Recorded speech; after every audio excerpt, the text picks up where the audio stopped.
स्वर वेद कथा, जय स्वर वेद कथा। श्रवण मात्र से मिट जाती है बहु जन्मों की व्यथा। जय स्वर वेद कथा, जय स्वर वेद कथा, जय स्वर वेद कथा, जय स्वर वेद कथा।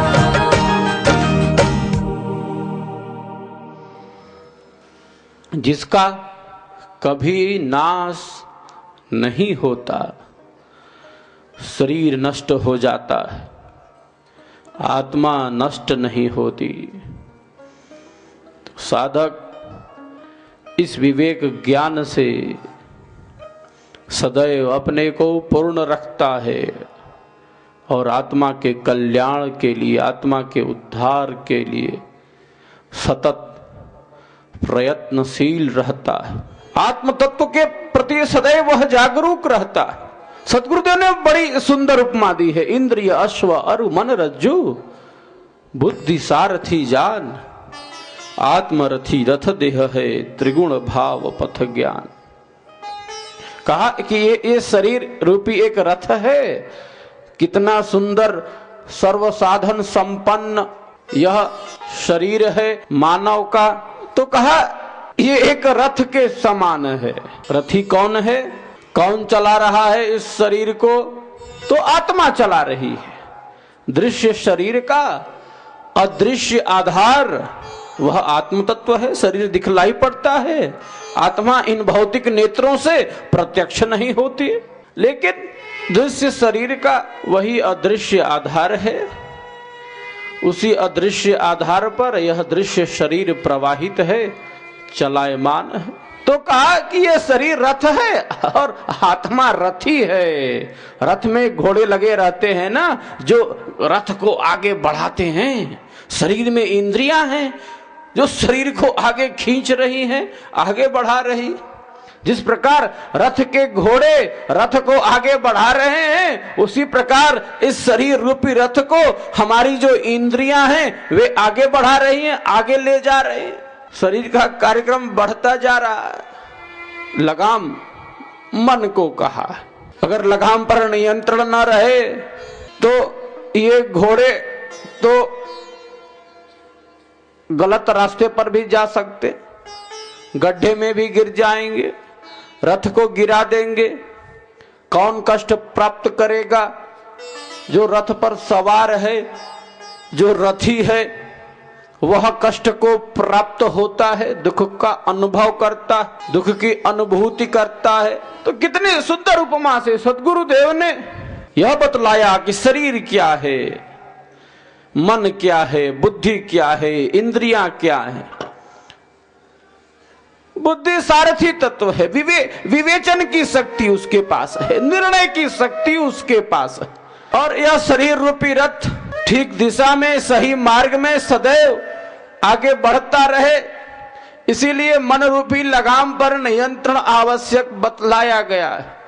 अगर लगाम पर नियंत्रण नहीं रहा तो ये बलवान घोड़े गलत मार्ग पर चले जाएंगे, पाप मार्ग पर अग्रसर हो जाएंगे। तो यह शरीर रूपी श्रेष्ठ रथ सदैव श्रेष्ठ मार्गों का पथिक बना रहे, इसीलिए मन पर नियंत्रण अत्यंत आवश्यक बताया गया कि मन को नियंत्रित करिए, आत्मा के कंट्रोल में लाइए, इस मन को साधिए, जिससे यह शरीर सदैव श्रेष्ठ मार्गों के पथ पर गतिमान होता रहे। तो प्रारंभ में हम विहंगम योग की साधना के द्वारा इसी मन का नियंत्रण करते हैं, संयम करते हैं, मन को बाहर में रोकते हैं। मस्तिष्क की अल्फा तरंगे बढ़ती हैं, शांति में सचेत अवस्था की प्राप्ति होती है और आंतरिक शांति का मार्ग प्रशस्त हो जाता है। हम मन को बाहर में रोकते हैं, मन को भीतर में रोकते हैं। आंतरिक त्रिवेणी में हम स्नान कराते हैं। बाहर की त्रिवेणी का स्नान अधूरा है जब तक आंतरिक त्रिवेणी में स्नान न हो। हम मन को उसके कारण में भी लीन करते हैं, मन और प्राण को उसकी भूमि में लीन कर देते हैं। और स्व में स्थित होकर आत्मदर्शन प्राप्त कर, आत्मा का बोध प्राप्त कर, उस परमानंद, उस प्रिय सखा, उस प्रियतम के आनंद का अनुभव करते। तो यह पथ है ब्रह्म विद्या का, विहंगम योग का। प्रारंभिक साधनाओं पर जो भी शोध हुए हैं, आज वैज्ञानिक आश्चर्यचकित हो गए हैं और विहंगम योग की प्रथम भूमि की साधना का जो अद्भुत परिणाम है, उसके आधार पर आज विहंगम योग संस्थान संयुक्त राष्ट्र के साथ जुड़कर मानव मन की शांति के लिए काम कर रहा है। क्योंकि संयुक्त राष्ट्र, यूनाइटेड नेशन का मुख्य लक्ष्य शांति है, पीस है, जिसके लिए वे काम कर रहे हैं। लेकिन शांति शांति चिल्लाने से तो शांति प्राप्त होने को नहीं। शांति का वह क्रियात्मक विज्ञान क्या है, वह कौन सी विधा है, वह कौन सा विज्ञान है जिससे मानव शांत बन सके और स्वयं शांत होकर विश्व शांति में अपनी भूमिका को अदा कर सके। तो जब तक वह प्रैक्टिकल ज्ञान नहीं है, जब तक वह क्रियात्मक विधा का बोध नहीं है, मानव कैसे शांत होगा। तो विहंगम योग संस्थान यही बतलाता है कि मन को शांत करिए, नियंत्रित करिए, संयमित करिए और आंतरिक शांति का अनुभव करिए। इस प्रकार से यह अद्भुत पथ है, यह साधना का पथ है, यह महाविज्ञान है। विहंगम योग के प्रणेता अनंत श्री सद्गुरु सदाफल देव जी भगवान ने इस साधना पद्धति के द्वारा अनंत आनंद का अनुभव किया। कहा कि मैंने ब्रह्म विद्या के द्वारा, विहंगम योग के द्वारा अनंत आनंद की प्राप्ति की है, परमानंद का अनुभव किया है, असीम सुख की प्राप्ति की है। और प्यारे, आप भी चलोगे इस पथ पर तो आपको भी वह परम आनंद मिलेगा, वह परम शांति मिलेगी।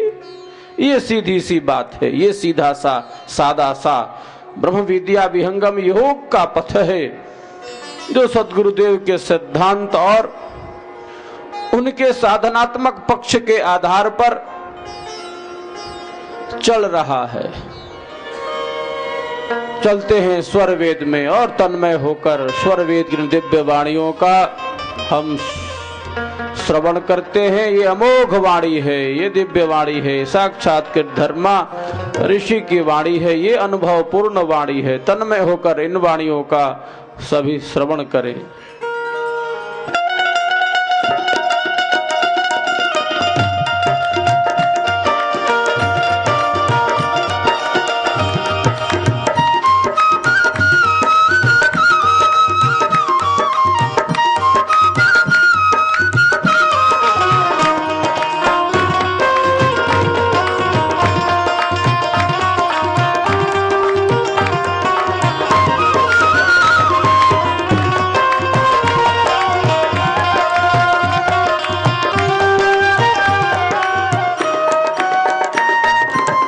पंचशिटी है योग की, एक जन्म नहीं पाए। पंचशिटी है योग की, एक जन्म नहीं पाए। कोई कोई गुरु के लाल है, अंतिम शिटी पर जाए। कोई कोई गुरु के लाल है, अंतिम चिट्ठी पर जाए।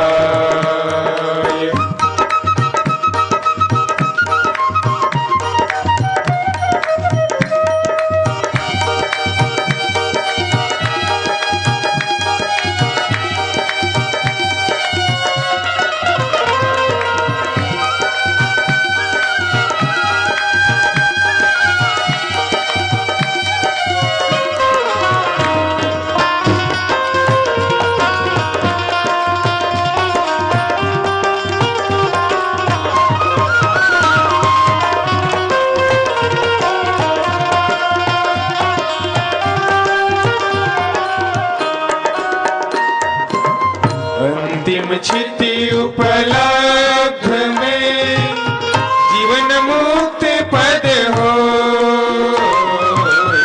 अंतिम क्षिति उपलब्ध में जीवन मुक्त पद हो।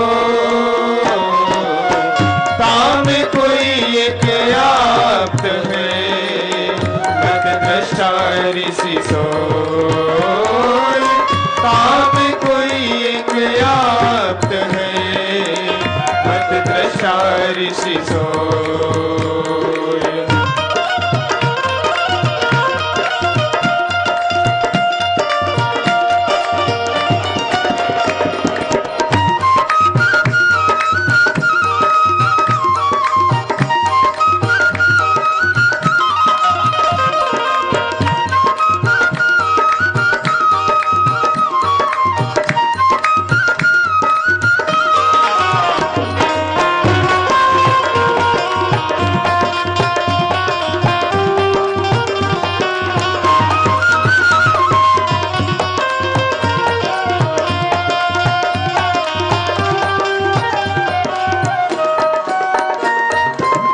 तीन लोक की संपदा एक श्वास समना।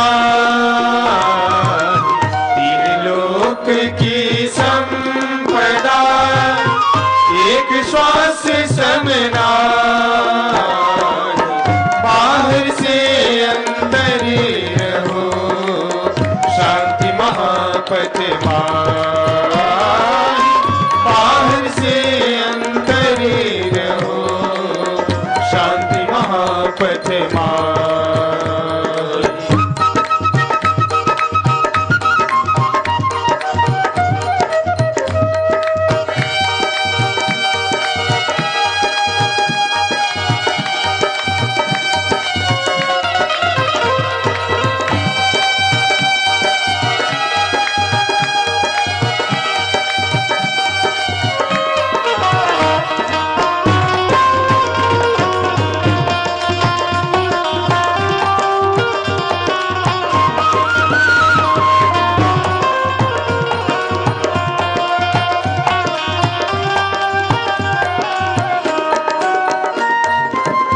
आत्मसमर्पण प्रभु करो त्याग सकल अभिमान।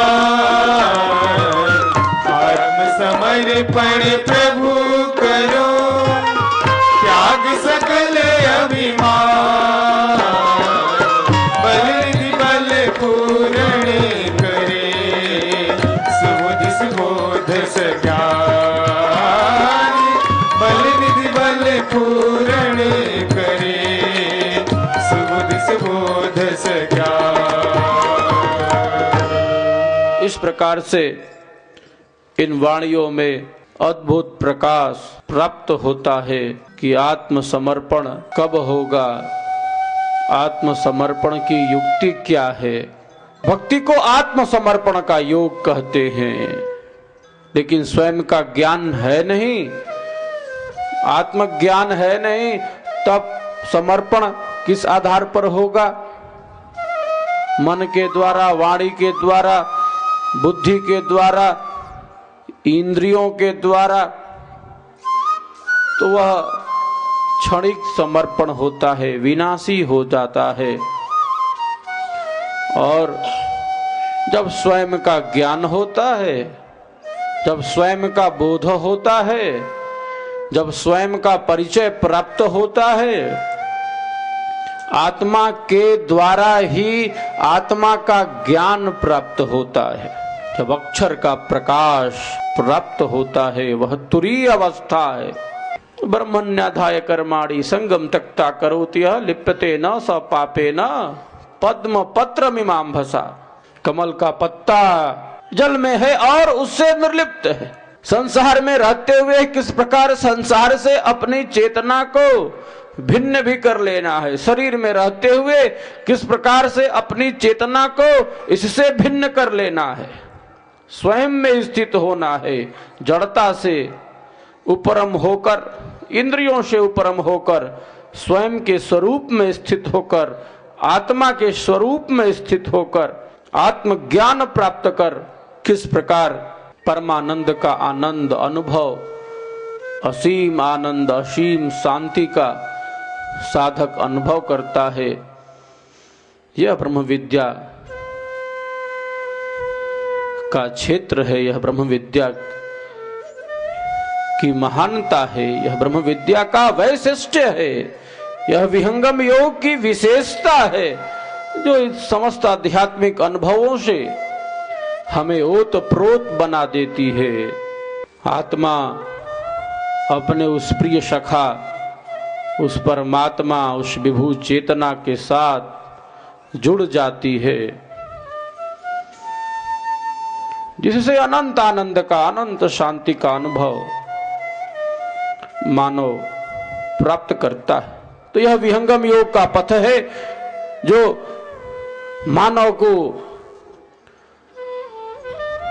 स्वयं में स्थित करके और परमात्मा तत्व की तरफ अग्रसर कर देता है।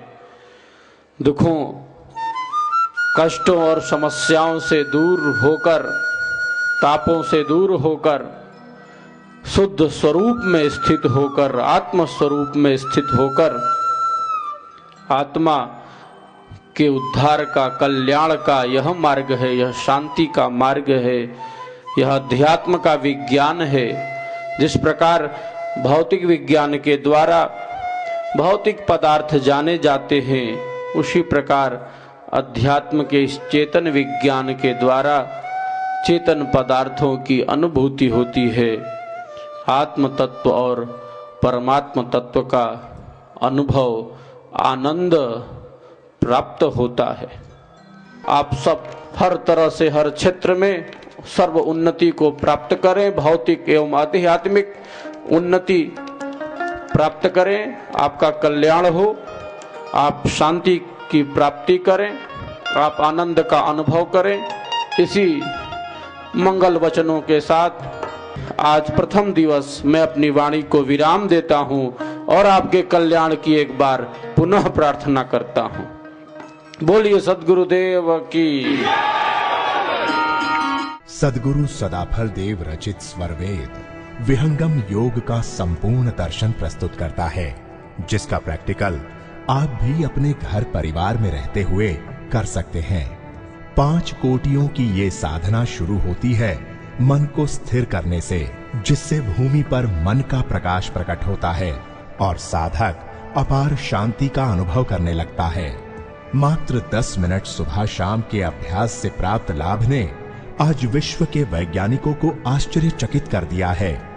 दूसरी कोटि में विहंगम योग का साधक मन को अंतर्मुखी कर अंदर की त्रिवेणी में स्नान करता है, जहां उसे प्राप्त होता है ब्रह्मांड में व्याप्त एवं गुंजायमान ओम। जब ये ध्वनि स्वयं प्रकाशित हो जाती है तो चेतना ऊर्ध्वमुख होकर दशम द्वार पर पहुंचती है।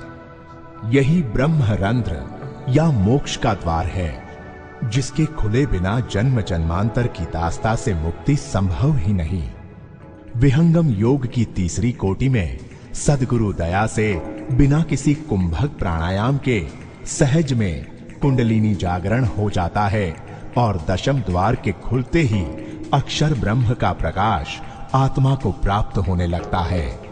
यही विहंगम योग की चतुर्थ भूमि है, जहां मन एवं प्राण का लय हो जाता है और सारे प्राकृतिक करणों को छोड़कर चेतन आत्मा अपने शुद्ध स्वरूप से शाश्वत प्राण सखा से मिलने चल देती है। तब आती है पंचम भूमि, जहां रहता है बस आनंद रूपी अथाह समुद्र। उस कालातीत समंदर में जीव किलोले करता रहता है, इसीलिए विहंगम मार्ग को मीन मार्ग भी कहा जाता है। आप भी बिना किसी शर्त, फीस अथवा बंधन के इस आध्यात्मिक क्रांति का लाभ उठा सकते हैं। संपर्क करें महर्षि सदाफल देव आश्रम, छतनाग रोड, झूसी, प्रयाग, इलाहाबाद, उत्तर प्रदेश 211019।